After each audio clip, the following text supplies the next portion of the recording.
Hey, Chris, webinar day. How you doing? I'm doing great, Ron. Very excited to meet with you and dive in. This is going to be a good one on scalability and customizations for a marketplace.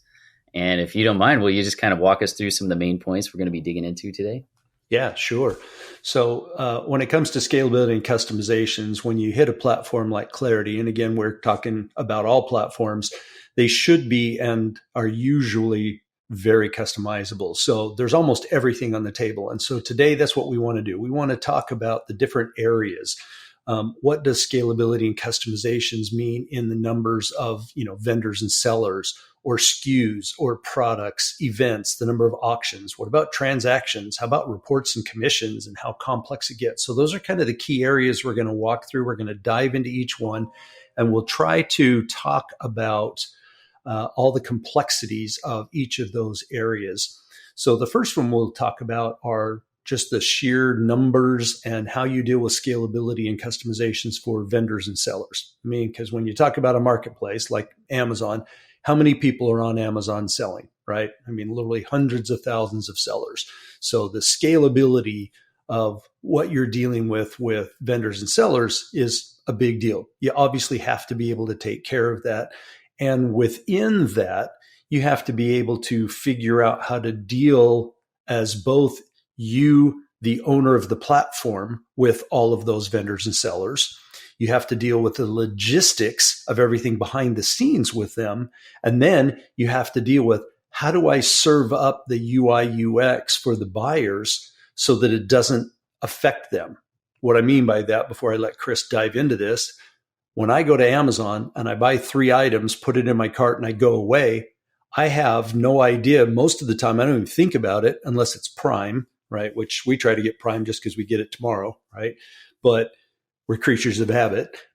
But if I buy from three different items, the likelihood that those 3 items are coming from 3 different vendors is relatively high on Amazon, right? And so I know, without even thinking about it, just being in this business, that it's probably got to split that into 3 separate orders. Those orders have to be sent to 3 different vendors, but yet aggregately, Amazon needs to track that. And then those 3 different vendors have to deal with the shipping logistics, and the sending and the tracking. And then I, as a user, want a simple way to go in and track those 3 things. And I don't want it to be complex because I'm not thinking that way as a regular buyer, right?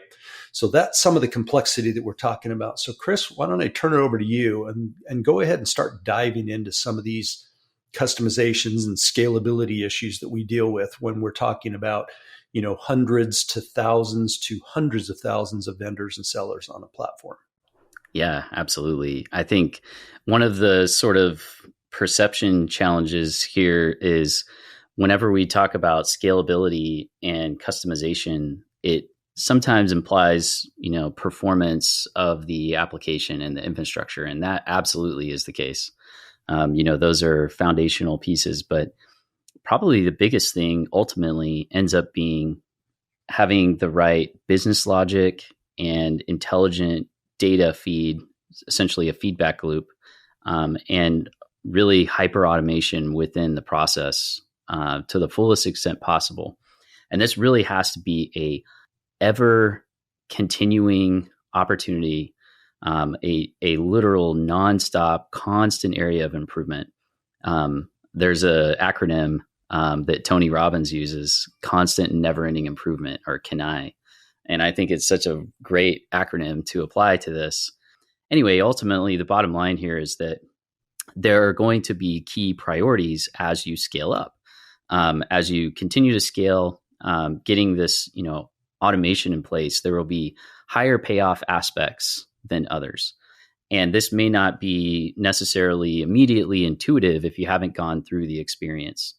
I think one of the most interesting things with the marketplace in particular is the reality that essentially you're dealing with bringing 2 parties together and enforcing a standard and a process for how essentially the logistics and the execution of those 2 parties interacting is going to go.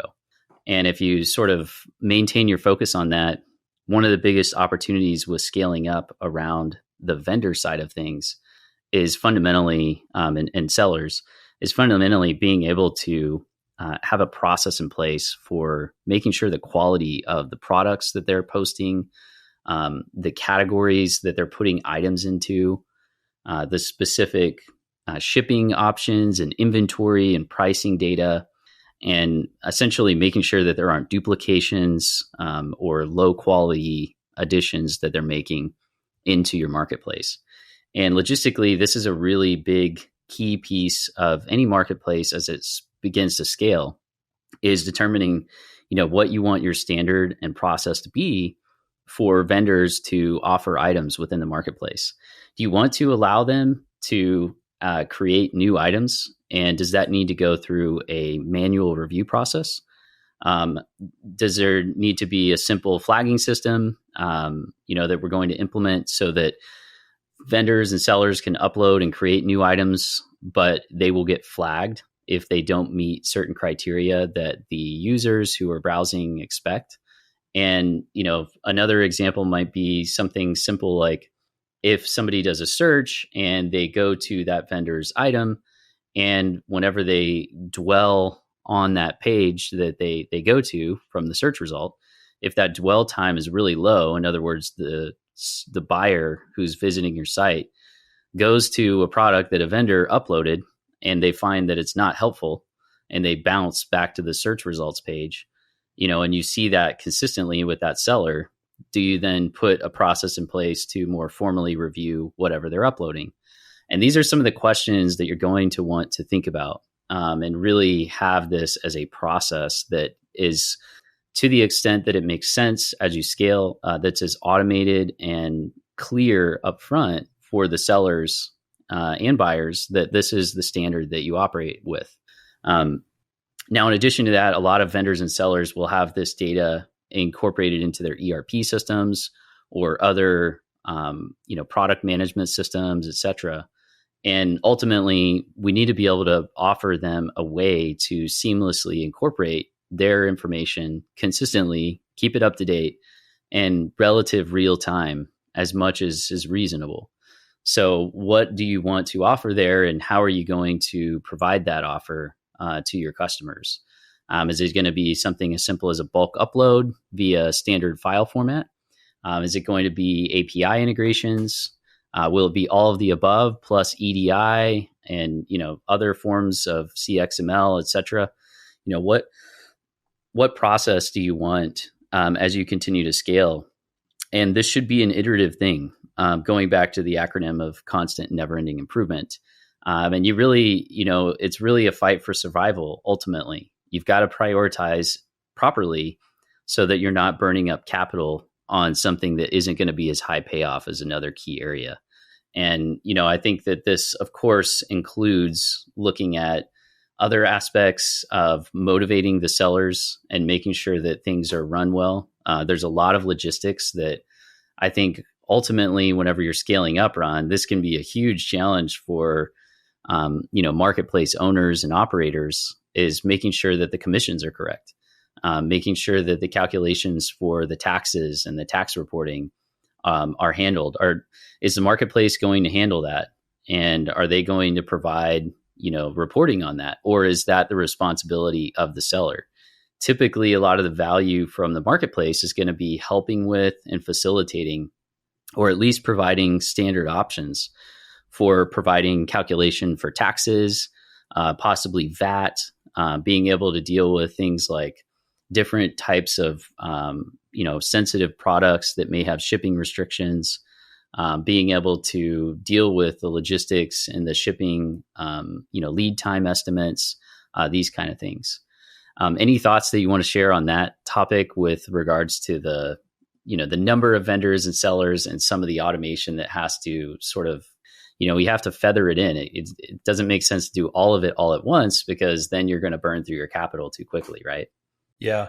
Yeah. So the one feature that you mentioned that was really important, all of them were, but the product upload, right? Because you don't want a vendor coming in, uploading a product going, oh, I think this goes in electronics, when it really goes in electrical, right? It's similar, but different, because what happens is another feature that we haven't talked about is compare. When I go to Amazon and I do a search for a product, I'm trying to compare prices, but who am I comparing prices between? Well, I'm comparing prices between Prime, the one that I know that I can guarantee get it here in a day or two, versus all the other vendors that are selling that same product. So when I do a search or when I go look in a category, I expect to see multiple offers for that product across different vendors. But if we just allow the vendors to either willy-nilly select whatever they want, and there's no, I don't remember, did you call it an approval process or an audit? Is there, you said when they bulk upload these products, do they go into an approval process? And is part of that process where they can only pick one category so they know they have to be real careful? Or do you have vendors and sellers that buck the system and assign their products to every category because they want their products to show up even accidentally on other searches, right?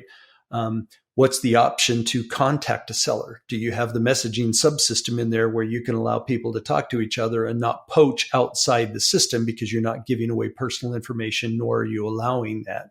So somebody couldn't go send a note to a vendor and say, hey, I'll buy 100 of these if you give them to me for $100 less, and they take the deal outside your marketplace, right? Yet you're protecting your business as well, the shipping logistics and splitting all that shipping and tracking.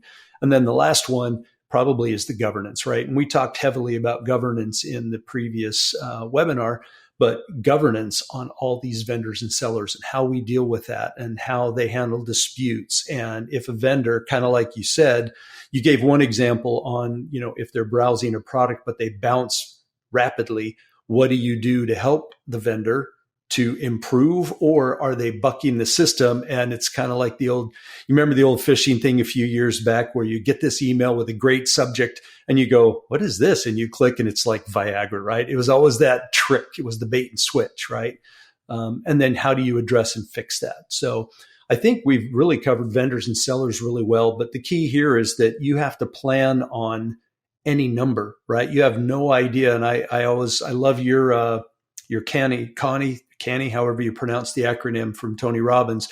My MBA professors all called it continuous innovation, right? We all talked about it where we said Blockbuster didn't do continuous innovation, right? They innovated the original thing, and then somebody else came along, Redbox, Netflix, and invented the ability to get a DVD instead of that and send it to your house. And Blockbox, what is it? Blockbuster went bust. They went bust. Yeah, I was going to say exactly. It was too little, too late, right? And they didn't catch on to the streaming fast enough and all exactly. that. Yeah. Well, and the sad thing is that Netflix approached them on 4 or 5 different occasions and offered to let them buy them, and they said no. And so because of the lack of the continuous innovation, they got out innovated and became obsolete. So now let's move on to, and again, you mentioned the bulk upload of the products, but that's a big one. So let's talk about the products, because theoretically the marketplace is a massive product catalog, right? And all the logistics of both sellers, buyers, and then you as the aggregate owner, there are different contexts and different things that everybody has to deal with when it comes to SKUs and products. So I'm going to throw a couple of the things out there, and then I want you to kind of dive into them. So obviously category and category selection, big one. Search, right? Filters, store within a store, right? I find something that Chris sells that I like. He's a personal trainer. I want to follow him, but he's got 2,700 products within 8 million products on the Amazon store. Do I have the ability to favorite Chris's store as a favorite seller so that I can come back and just click on Chris and boom, I'm looking at Chris's store within the store, right? They call that store within a store. So favoriting sellers. Can I watch specific sellers? Can I sign up when they launch new products? Can I get automatically notified? What are my notification rules and how do I deal with products? Are there out of stock alerts? Obviously all the wish lists and favorite lists and different things that we use on all the different places we shop. So those are just some of the things that I want you to dive into. And obviously, please expound on anything else you've got, especially when it comes to bulk import and how do we deal with UPC codes or ASINs and how do we deal with multiple competing lookup numbers, right? So I've got a competitive SKU, but if somebody's looking for that product, my product's just an OEM version of that product, or my product's the real brand version of that product. So how do I go in and specify multiple SKUs and different numbers that are the same product, right? Yes. Yeah, that's a great jumping off point specifically because I've been in meetings with clients who have a very large marketplace with hundreds of thousands of different products to millions, multiple millions of different products. And it's really interesting at that scale because a user can go and type hammer, and you would think, oh, yeah, it's going to pull up a hammer.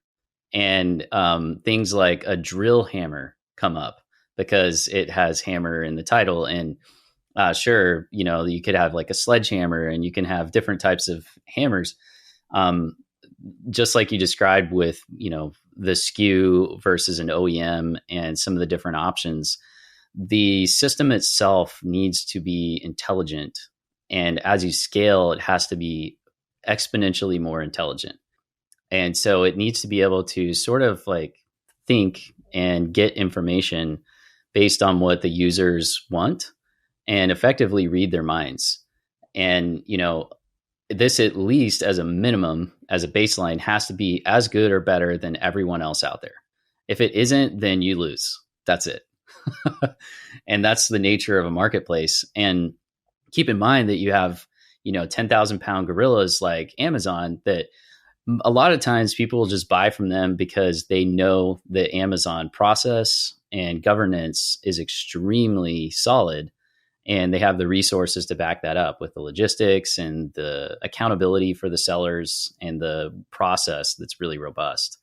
And so foundationally, it's getting the products in, having a process for allowing those products to go through some kind of audit that ideally at scale needs to be more and more automated and intelligent. But in addition to that, it also needs to be intelligent with how it's presented to the user. And this is really, really challenging, but it's a solved problem. It's not something that, is literally rocket science, for example. It's something that's been solved. And so fundamentally, what it boils down to is having a really solid feedback loop and then being able to isolate the different niches and categories so that you can have a very specialized set of search results for every category and for the different visitor types that are on the site. And with the technology today, with deep learning and machine learning, which are subsets of AI, it's even more possible and even more important that you consider those types of technologies within your search results and your overall experience with your site. A lot of the users that are going to be using your site will have experienced the benefits of these types of capabilities, but they won't have, they don't necessarily know that it's AI and machine learning and deep learning that's going on. They just see the benefit of it. And so as you scale up, you're going to want to implement the ability to leverage your reporting and analytics data on your user behavior and allow the users to have a very personalized experience over time, and really sort of form an opinion quickly and then read the user's mind. That's the bottom line here. And this really does apply across a lot of nuances, like you were talking about, Ron, with, do they have the ability as users within the marketplace to sort of give feedback to the system that's explicit, that's very direct, like selecting favorite stores? Or is the system just going to learn based on their behavior? Because there's a lot of feedback that this marketplace can get just based on how long people are looking at things and what their intent appears to be based on their behavior within a particular product detail page or within a particular search result. And, we're responsible within the marketplace side of things as the operators of the marketplace, as the developers of this technology. We're responsible for making sure that we're at or above this kind of baseline that you're seeing in the overall marketplace market. Interested to hear if you have any thoughts on that, but that's kind of a general statement, is that, it is a very dynamic space. And one of the biggest foundational pieces is being able to deal with the fact that there really is going to be a potential to have a lot of confusion. And you have to, as a marketplace owner and operator, you have to work with software that's going to be proven to be able to deal with that and elegantly present it to the user in a way that they don't see or deal with the inner workings. They just get the result that they're expecting. And then you have to have a constant feedback loop around that, that, they can directly influence by favoriting things, by selecting stores, by changing the filtering based on the category they're in, and it being very discrete and specific to that category, but also intuitively learning based on their dwell time and based on their actual searches. Okay, this person is really interested in, custom wheels for, custom alloy wheels for their car. So we need to sort of learn from that and present accordingly. Yeah, no, I agree. A lot of people, some call that machine learning language, some call it AI, some call it predictability and personalization. But I know that, we've been doing for the last few years. And it's funny because we've had a machine learning module in our platform for, more than 5 years. I don't know. I've been selling it for a long time. But no matter how much I talk about it, I really haven't, it's only been about the last year that people are really starting to understand it. It's almost like they call me, they ask me, can you guys design and build a website? And I say yes. And then when I start asking questions about how do you want to market it? What's more important to you? SEO, CRO, we need to do both. And they're like, oh, we don't need to do that. And it's just like, they understand one concept and myopically think about the one thing, but they don't think about the full aggregate view of everything that they need to deal with. Right. And so one of the things you brought up that I loved when you kind of breezed by real quickly, as a rocket scientist, you always bring up these really nice little nuggets of gold when you mentioned AI, but we really didn't dwell on that, right? That's important. And I know right now we're doing tons of research, we're doing videos, we're doing development work to embed a more robust, we've already had machine learning, which kind of like I can go in and we can program rules and say, hey, this vendor came in and they searched and they looked at, like, we'll give you your hammer. They looked at 9 hand tools and 1 power tool, and then they went away. And the next time they came, we served them up a 10% coupon off hand tools. Why did we do that? Because the dwell time and the number of products that they looked at, 90% was hand tools. So we went and wrote a rule and blah, blah, blah, right? That's the kind of stuff you can start doing to help increase, but take it even further when you can start making recommendations. Ron goes to look at a laptop. Down the right-hand side, there's 3 different lists. One list is, here's the top 3 selling laptops right now that are trending. That might be one list. The next list below that might be, here are the top accessories you're going to need for this laptop. Here's your RAM upgrade. Here's your 3-year warranty. Here's the case. Here's the HDMI cable. Here's the external monitors. Here's the external hard drive for backup, whatever, right? And then the third one at the bottom might come up and say, here are the top sellers in the computer category. And so it might have, some tablets, maybe the MacBook Air, maybe some optional things that are not quite the laptop, but these are the top selling products for people that looked at this. This is what they actually bought, right? All of those would be and could potentially be dynamically driven and dynamically built on the fly as the user is going through and behaving a particular way on your marketplace. Every single one of those things should and most likely would drive additional conversions and additional sales. So those are the types of things that I think. Do you want to talk about AI since I brought it up? Yeah, I think the best way to, and I'll keep it relatively short because I can just go on a monologue about AI, but the bottom line here is that we will continue to provide content around AI. There is truly a renaissance within AI, and AI basically has, you can think of it as like the Russian Matryoshka dolls, where they're sort of like smaller nesting subsets. dolls. Yeah, the nesting dolls. Yeah.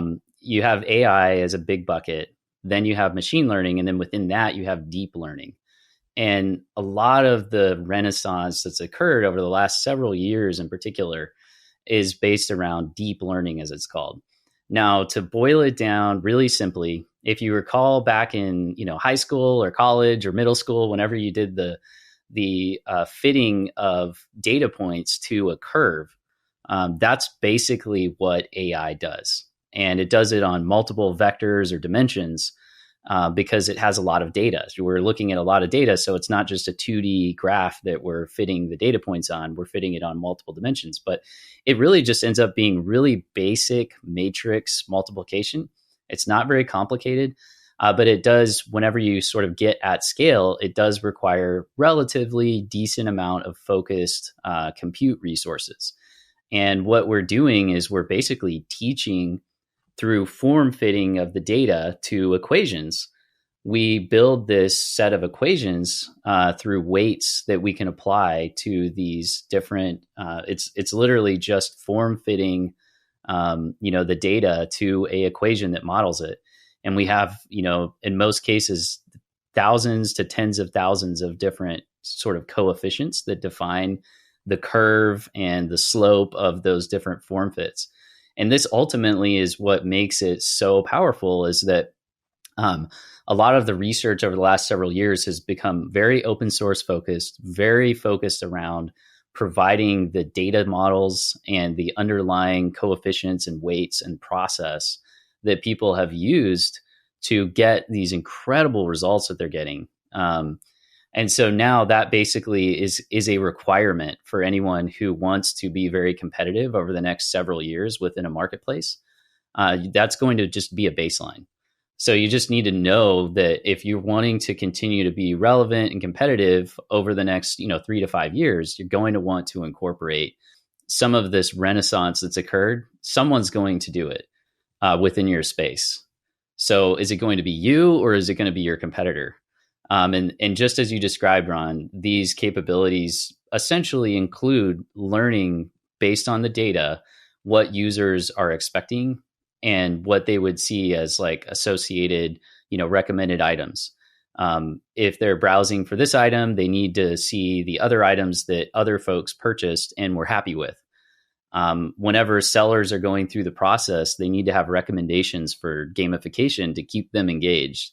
And I mean, there's a spectrum of about 20 different topics that we definitely will go into in a separate video. Highly encourage you guys to like and subscribe to this video if you're interested in seeing those more detailed videos. You can leave a comment as well, and we'll respond to you and let you know once the more detailed AI-based and machine learning, deep learning videos come out. But anyway, suffice to say, the bottom line here is that because it is something that is open source and it's rapidly developing, you're probably going to continue to see an acceleration of this adoption within marketplaces. And if you're not investing into it, you're probably going to end up at some point within your space dealing with competitors who are going to trump you if you don't invest in it yourself.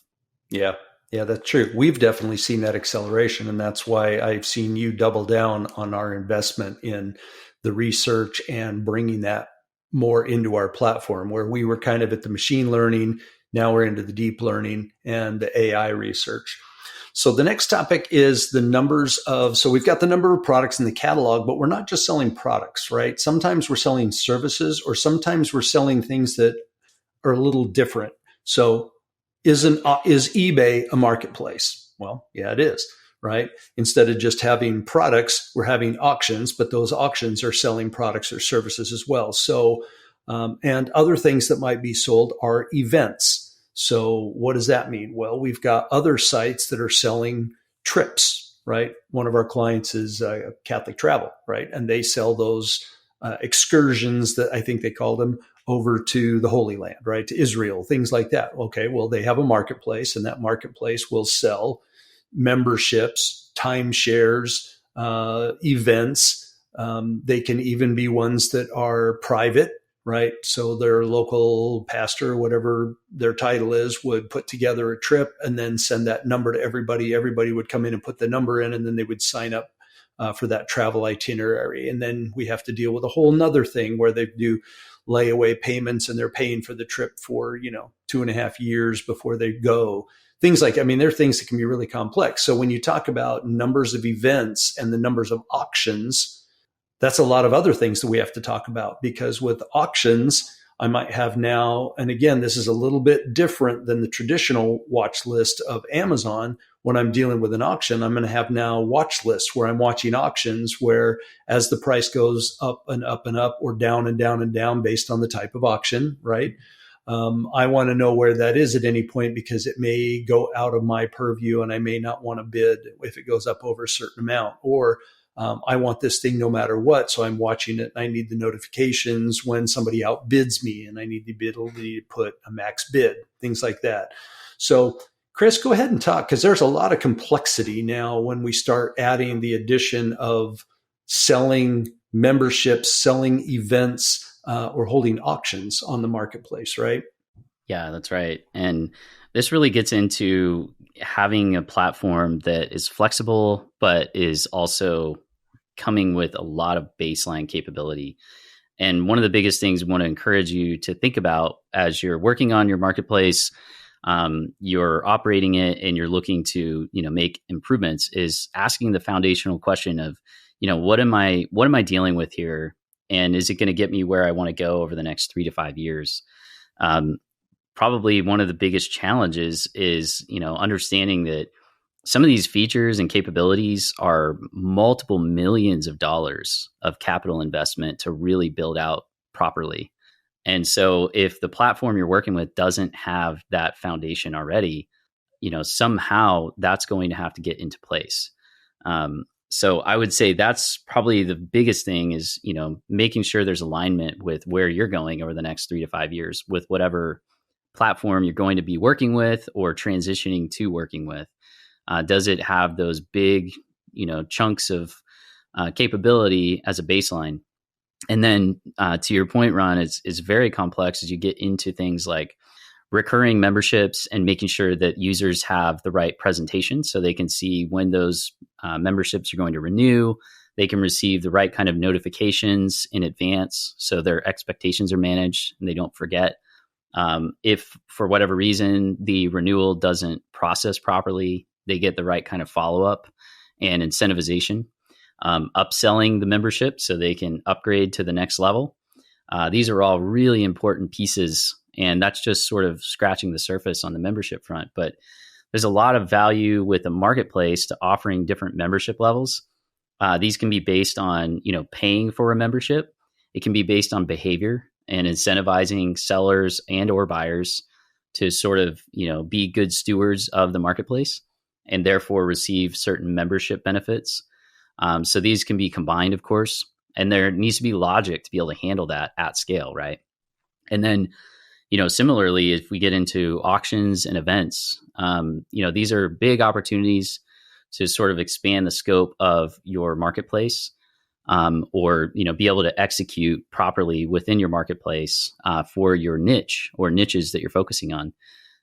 Depending on the business model, it really may be critical that you have the ability to execute on, running events, being able to sell, admission to those. It could be virtual events. It could be live events, being able to deal with all of the transactions for that, coordinating, allowing people to have, selection and limited access to certain things, changing their roles and access to things based on, the fact that they are participating in the event.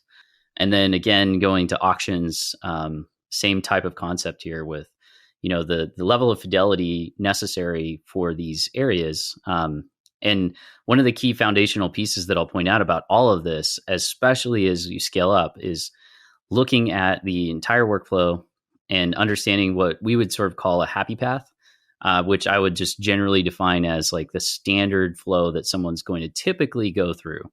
And then you also have what I would call edge cases and identifying, those sort of nuanced situations that will most likely occur. They won't be very often necessarily, but they will occur and we need to handle those. And being able to appropriately prioritize around the happy path and really streamlining that, polishing that workflow, and then prioritizing different edge cases so that those can be, automated to the point where they're very self-service and sort of self-healing when an edge case comes up. And so this dramatically applies to auctions, of course, and it really, a lot of it has to do with expectation management, with the messaging within each of the steps in the workflow for both buyers and sellers, and really understanding how to present that to the user. And then also with messaging and notifying them at the appropriate point and allowing them to have full control over that messaging cadence and the channels where they receive the notifications. So this would be, do I receive a notification about an auction every second if I'm been outbid? Is it an auction that I don't care about? So stop messaging me so much. And how do I delineate between that?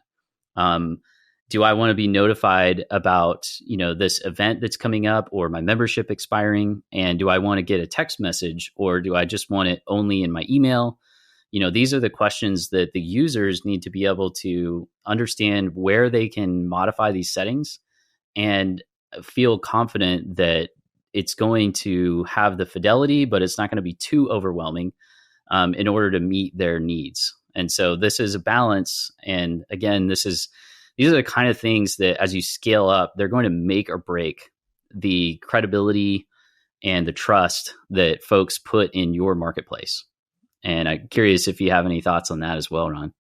Yeah, no, you're 100% right. There was one thing that you mentioned. You started talking about, I don't even remember what you were talking about, but it really led to gamification. And you were talking about behavior and memberships. And how do you, I think you used the word entice them to upgrade potentially. And how do you help increase the engagement level of buyers and sellers?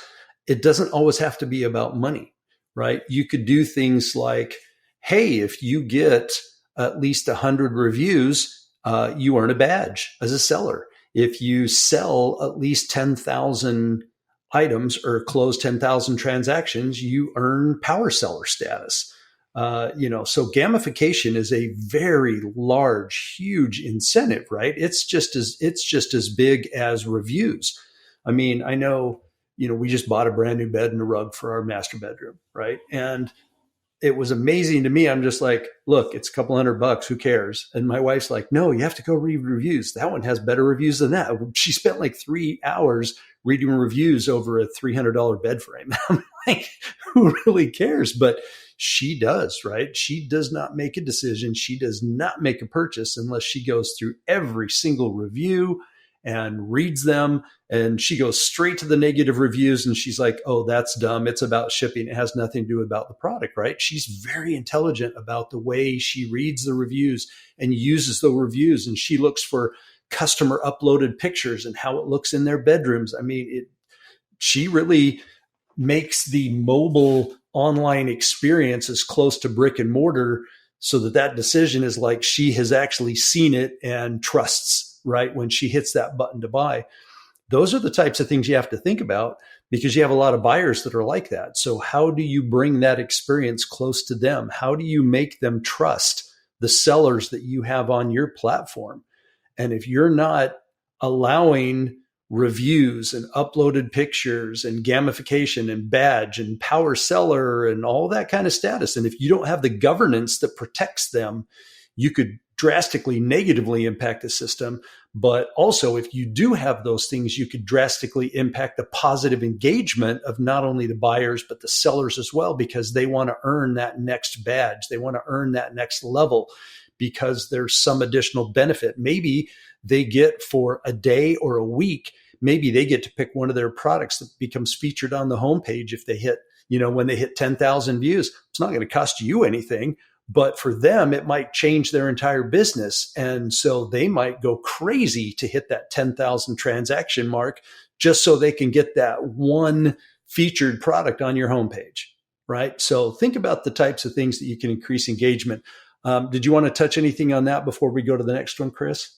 I just want to reiterate that and just kind of add another angle to it by saying that one of the things that's really interesting, a lot of gamification sort of with a lot of folks, it feels gimmicky with a lot of the ways that it was done in the past. And I think a lot of what you see nowadays is a lot of maturity around that, where it really is focused around mechanical things that help people do what they should be doing anyway. And as sellers, if you think about it, sellers are looking for volume. They want reliable volume and reasonable customers. And so they're typically going to be looking at your marketplace as an opportunity to expand their sort of advertising reach and their ability to scale up their volume, right? And it really needs to be reliable. And so ultimately, you can have this reciprocal relationship where you sort of like benefit the sellers who benefit the buyers the most. And this is consistently reinforced behaviorally within your marketplace. And just like you said, Ron, I think if you just get into the brass tacks of the mechanics for the sellers, they will absolutely comply with this sort of upward spiral of your marketplace as you get more traffic and you reward that set of sellers that are behaving optimally within the marketplace. That will cause more buyers to reliably come and persist in the marketplace because they know they can trust those sellers. And then that will create more traffic. And this will tend toward having more sellers flocking to the system. And then if you reward them appropriately, then more buyers will trust it. It ends up becoming an upward spiral. And this is the crux and the foundation of what creates that upward spiral. There are other aspects that are really key too, but if you boil it down, it's that trust and credibility.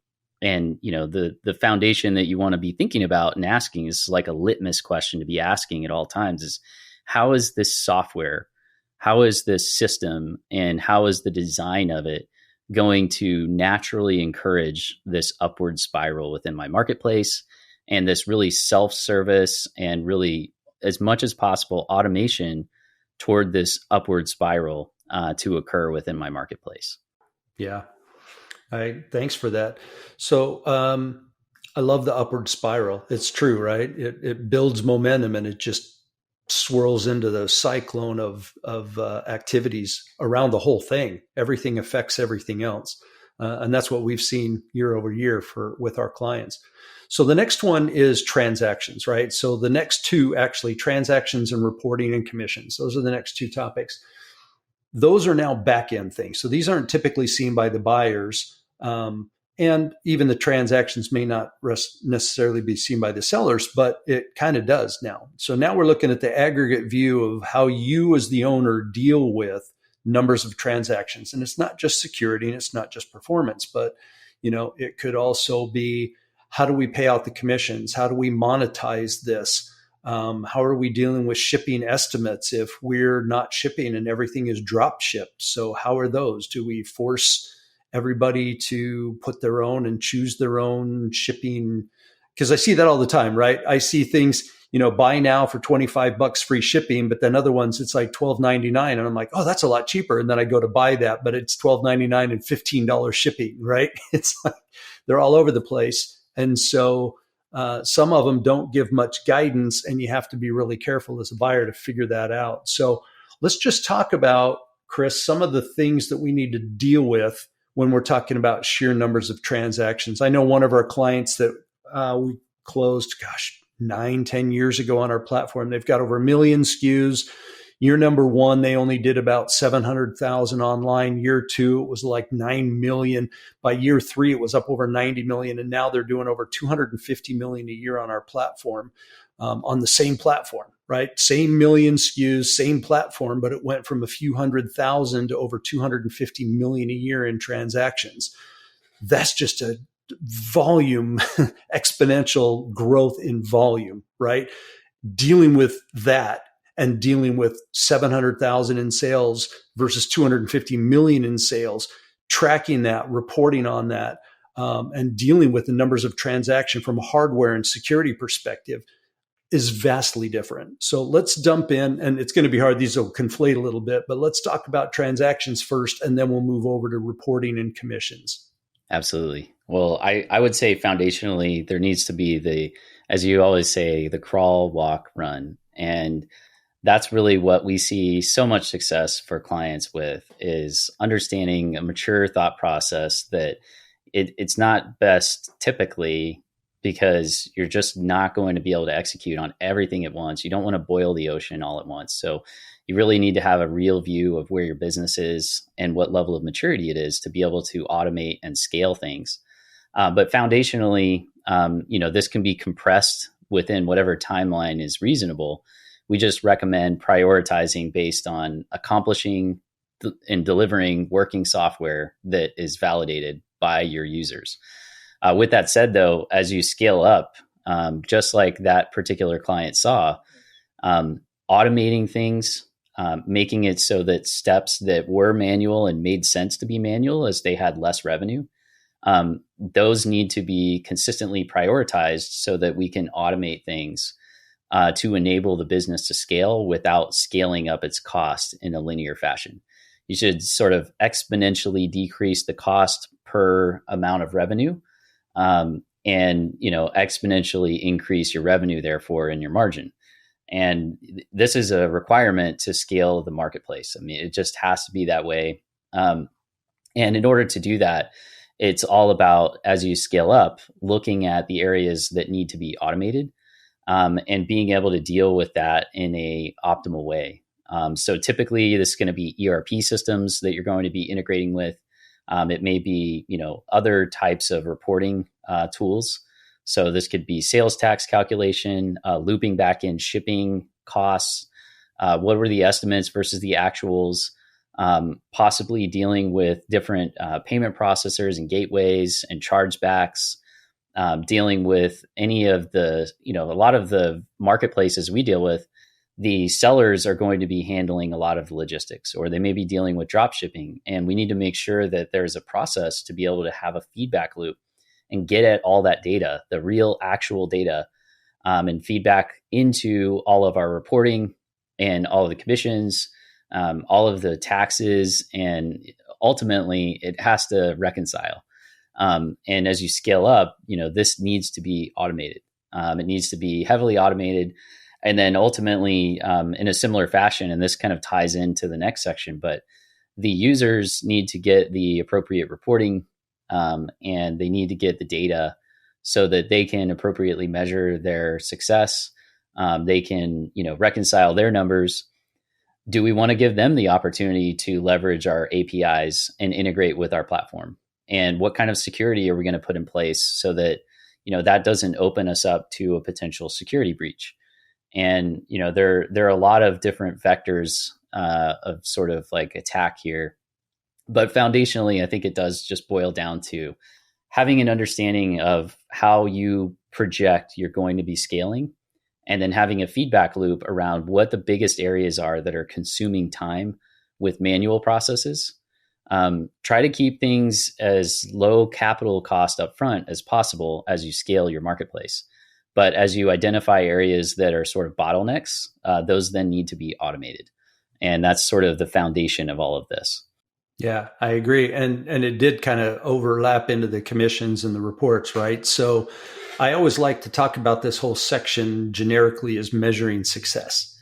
How do we measure success, and how do we keep tabs on everything that's going on, right? What does my aggregate dashboard and seller dashboard look like? Can a seller go in at any given time and see all the orders that have come in that they need to drop ship?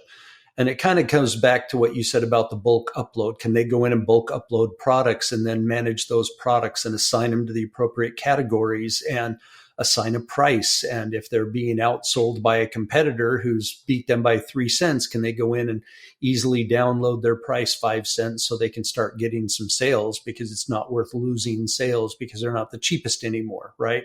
What's that co-opetition capability that they have? How do I report on, from an aggregate view, how many commissions I'm paying out to my sellers? How do I track who my trending and top sellers are? How do I track what my top products are so that I know, either do I go take the things that are not moving well, but I know will have high margin and high potential? Do I move those in and feature those on the homepage? Or do I follow trends and see what's trending, capitalize on those opportunities by moving those items up into the promotion areas and the featured sale areas on the marketplace, right? There are so many different things, and it either falls under, BI, right? Yeah, I can make great business decisions if I have the data, right? So what is, quote unquote, the data? So go ahead and dive in, and let's start talking about, and this will close out the webinar. Let's finish on, now that we've built it, now that we know the features, how we're going to deal with all the products, the catalog, the vendors, the transactions, the events, the auctions. Now, how do we measure our success? How do we report on it? And how do we pay out and track all our commissions, right? Yeah. That's a really key topic. And, this is logistics, and ultimately this is what makes or breaks most marketplaces foundationally. And bottom line here is that there are sort of two kind of facets of this that I would like to focus on. One is what exactly do you have to have as a baseline? A lot of times this is going to be a lot of the mechanics. So paying out the commissions or reporting on what the percentage fee that you ended up taking as a percent of the sale, what happened with the actual cost versus projected cost. A lot of our marketplace clients will handle a lot of the logistics. So if you're handling the logistics, there may be a delta between the actual cost for shipping versus the estimated cost. And, any detail like that. Maybe there were damaged items and there were items that were returned. And, we need to be able to reconcile all of that and report on it consistently to the sellers.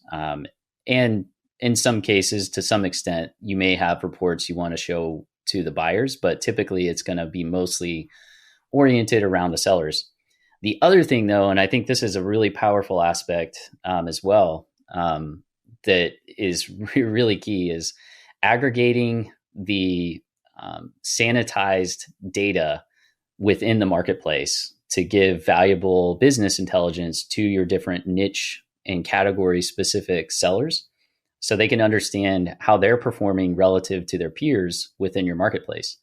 And this can be one of the most valuable things about the marketplace for the sellers, so they can understand, oh, wow, my margins are way too low for this product compared to everyone else. And they're actually selling more volume than me, and they're providing more value with their delivery.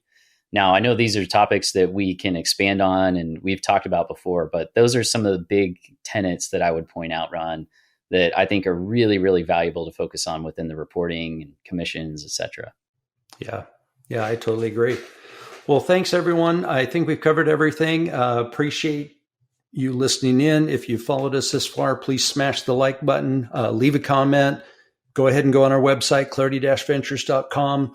Request a meeting with me. I'd love to jump on the phone and talk to you about your marketplace, maybe get you unblocked on some ideas, do a little brainstorming, and would really look forward to working with you if given the opportunity. Chris, you want to tie us off?